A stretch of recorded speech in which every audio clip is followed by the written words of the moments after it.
I'm Anna. And I'm Sheena. Thank you for joining us for another season of Centrally Speaking. It's great to have you back, guys. Good to be with you for yet another season where we discuss all those matters that are important to you. So the pandemic, it has changed the world immensely. Even our set has been impacted. Welcome to our socially distanced set, Sheena. You're kind of far still. Not true. Yeah, you're kind of far. But even though a lot has changed, what has not changed is Bank of Jamaica's commitment to keeping you close to the issues that affect the economy, matters that are important to your life. On today's episode, we'll be discussing a major milestone, a new law that allows Bank of Jamaica to operate independently when making decisions about monetary policy. Sheena, you know what I'm thinking? What are you thinking? Independent bank. Real number one trending bank. But Sheena, upon a reels, what does that mean? You know, Anna, I would love to tell you. Yeah. Maybe a little synopsis. Right. But today we have a very important guest. Your favorite. Oh, my favorite guest. The G. The G. The governor. Govy. The boss. The leader of the Central Bank of Jamaica, Governor Richard Byles. So as a result of that, Anna, Yes. I will allow him to tell us a little bit more About him, Central Bank. about independence. Number one trending bank. Number one trending bank. All right, viewers, before we hear about the number one trending bank and from Governor Richard Byles, let's hear what you think about Bank of Jamaica's independence. What are your thoughts on Bank of Jamaica's independence? It's better how the people them a deal with them things independently. Government always a dip in it and tell the people them how them to do them thing and where them to do. Feel perfect like the governor them run the thing more properly. Should have gotten independence a long time ago. When you have politicians taking decisions, sometimes it's not in the best interest of the country. Sometimes it is to facilitate a party move. So the fact that the bank has its independence, it can make decisions, based on banking policies and so on. So no longer will decisions have to be made bearing in mind the political outcome. I feel good because it's good for the people now. It's not saying that the government have been making bad decisions, but it's wise enough for the bank to make more decisions for the government, for the citizens of Jamaica, to be more transparent. Being that the bank is going to be independent, or it is independent, it's a good move because these are persons who have actually spent their years actually crunching the numbers and seeing how everything is going. And they have, I believe, the better expertise. They know how to make the money, how to use the money, and how to make the money grow. So I believe it's a good move. I think it is good that the bank is independent now because at least the people can see where their money is going. It's more transparent and the politicians, can't do nothing for their friends and families and stuff like that. And the people can really see where their money is going. I feel strongly it is a good step, maybe a step in the right direction, but that is only in theory. There are people in power, high position, who will still have influence over the bank. I think this is a better decision. A boy and in front them can dictate the pace of the country. Demand and supply, correct it. And I think his overall views are better for every man in the country. It's a better view.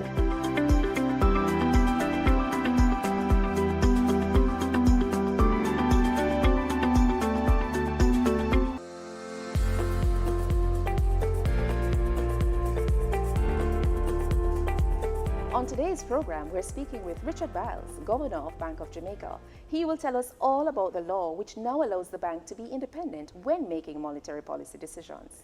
Welcome, Governor Byles. Welcome to the new season of Centrally Speaking. Good to see you again.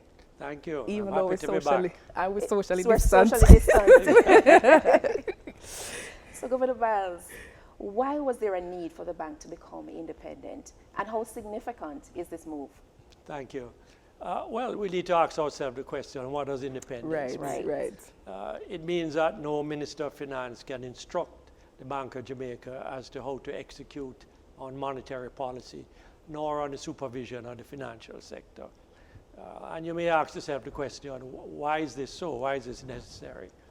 Well, it's because we have had a history of high inflation, high interest rates, and economic instability. And so it was felt that the best way to manage this, independent of political decision making, is to institutionalize the decisions around monetary policy and financial sector supervision. Hence the independence of the bank. So the Minister of Finance, he sets the interest rate corridor, and he does so after consultation with the Bank of Jamaica. Right. But essentially that's what he does, sets that corridor, and he leaves us to execute on it. There's one other pillar of independence that the Minister is currently working on, and that is the Independent Fiscal Council, which will take the budgetary side of things separate from the monetary and put it in the hands of an independent set of Jamaicans that will give objective advice as to whether the budget is on the right track and whether we are accomplishing our medium-term goals. So what I understand from your answer is that independence allows BOJ to be independent of the Ministry of Finance or the Minister of Finance. Correct. Okay, great. So in practical terms, how big a deal is this? Why do you need to be independent from the... Well, as I said, in order to execute professionally on monetary policy. So no political interference. Some ministers may interfere more than others, but to make sure there's no interference at all. The law says that the Bank of Jamaica has the right, the sole right to execute on monetary policy. How big a deal is it? It's a big deal because it means that Jamaicans now know that the Bank of Jamaica is fully focused on this business of inflation. That we want it to be within the corridor that has been set. 4 to 6% is the current corridor.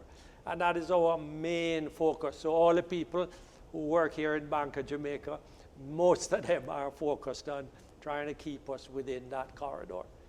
You may ask yourself, why are we so focused on inflation and not on, say, the foreign exchange rate? Right. A lot of us are asking.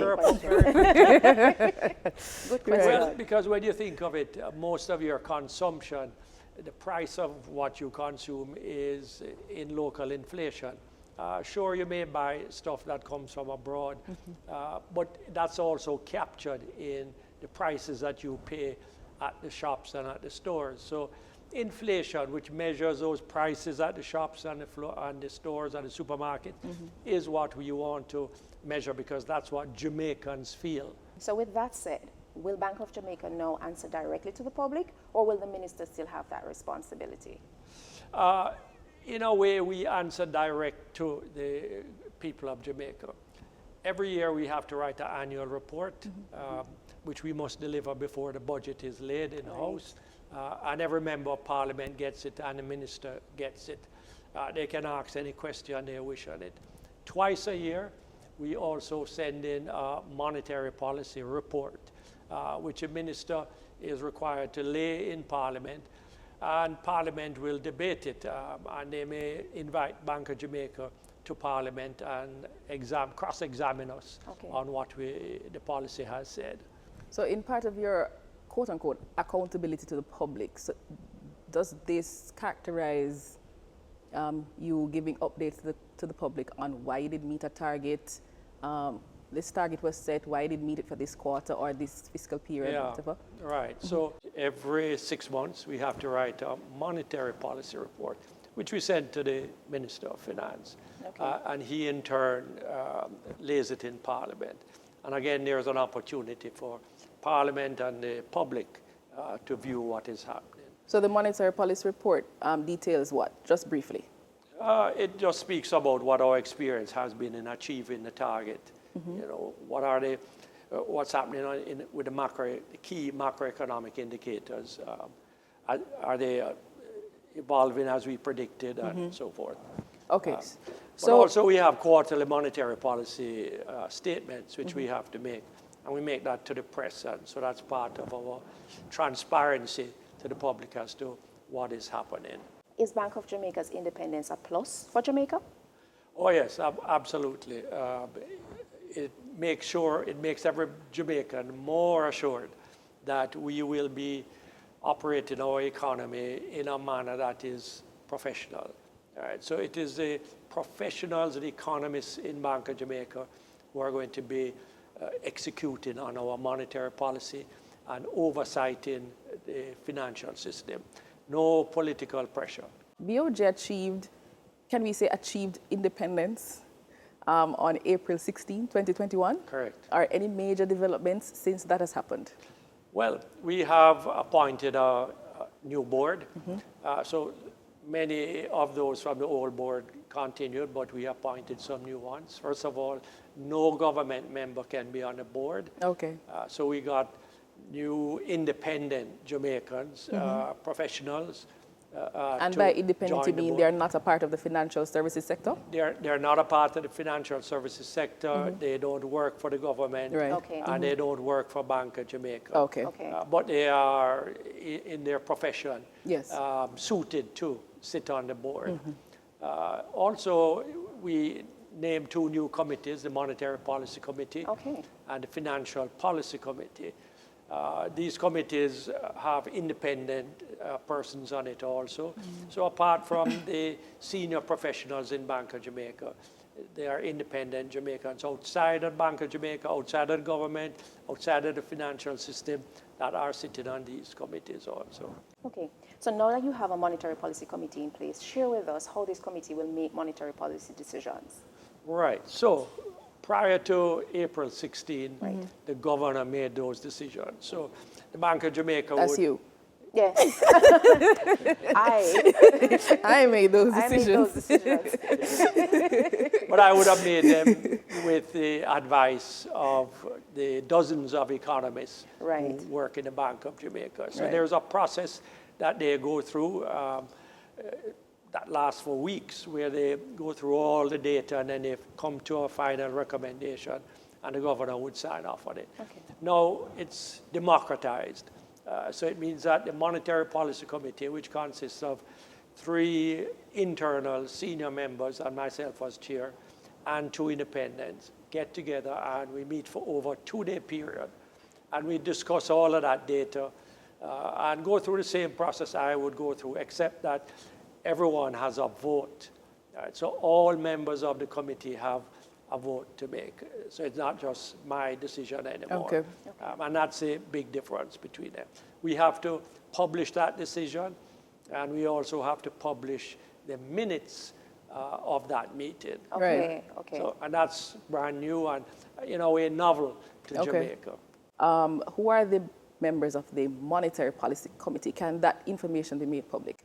Sure. And we put a big double chunk spread in the newspapers Right. on April 16, around there. Yes. The 2 independent members are David Marston, who until recently, until he retired, was a senior director at the International Monetary Fund, a Jamaican. Yes, Right. yes. Worked in Bank of Jamaica for a long time, and Yes. then worked with the IMF for the last 10 or 15 years.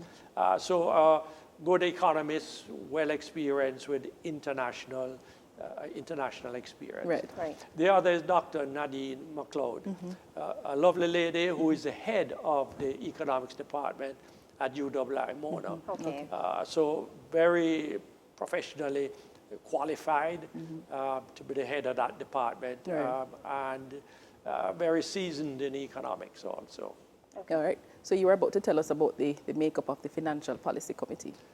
Right. So the Financial Policy Committee, before I get to the makeup, really oversees all of the financial sector. All right. So all of the commercial banks, all the deposit-taking institutions, all of the financial holding companies, the Financial Policy Committee has oversight of all of them, and they decide any policy to do with the supervision and regulation of these institutions.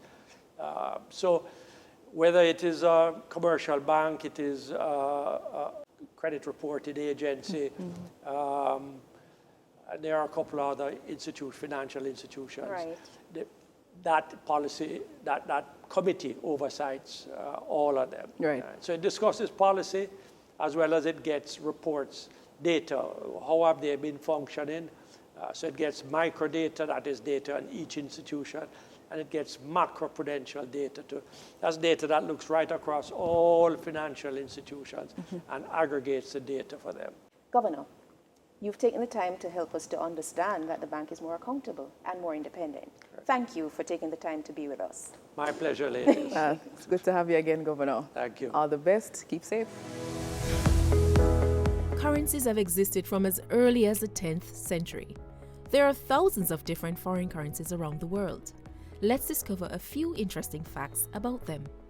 The world's smallest banknote is the Romanian 10 bani, issued in 1917.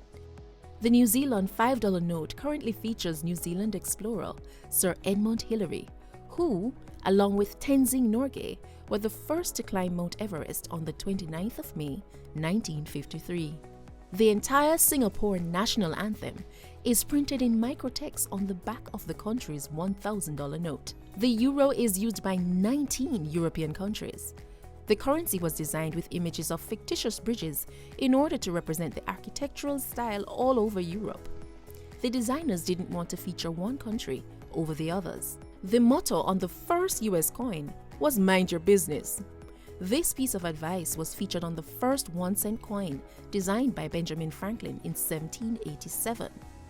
The famous "In God We Trust" motto didn't appear on the American coins until 1864. The Southeast Asian country Burma had an economic crisis in the late 80s because the president decided to cancel all currency that wasn't divisible by 9, his favorite number. India prints the majority of their banknotes in Hindi and English, but you can spot about 15 more languages on a single banknote. King George V was the first British monarch to appear on banknotes issued by Bank of England. This was during the World War II. In some countries like Bermuda, Canada, and Switzerland, some of their banknotes are vertically oriented. Australian money is among the most advanced currencies in the world. Not only is it completely waterproof, but it is notoriously hard to counterfeit due to its complex design. Australian bills are made of a material called polymer, which feels like wax, whereas US dollar bills and most other currencies feel more like paper. Australia was the first country to introduce polymer banknotes back in 1988, and since then, countries like China and Vietnam have followed suit.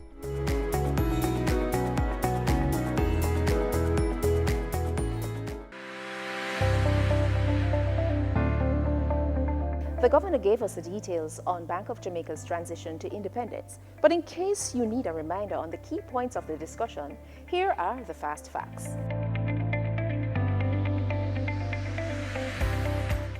Number 1. The minister can no longer instruct Bank of Jamaica on how to conduct monetary and financial sector policies. Number 2. The minister only sets the inflation target, but it is up to the bank and the MPC to determine how to achieve it. Number 3.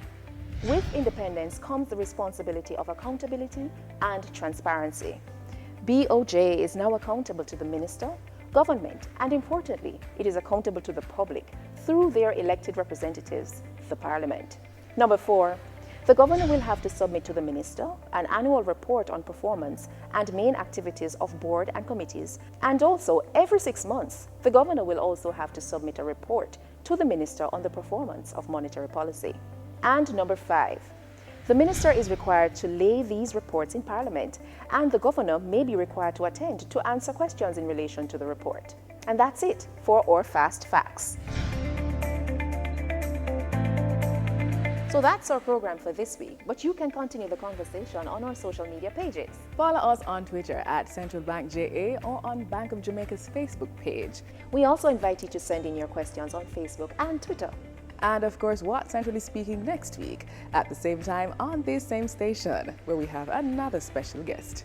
Thanks for watching.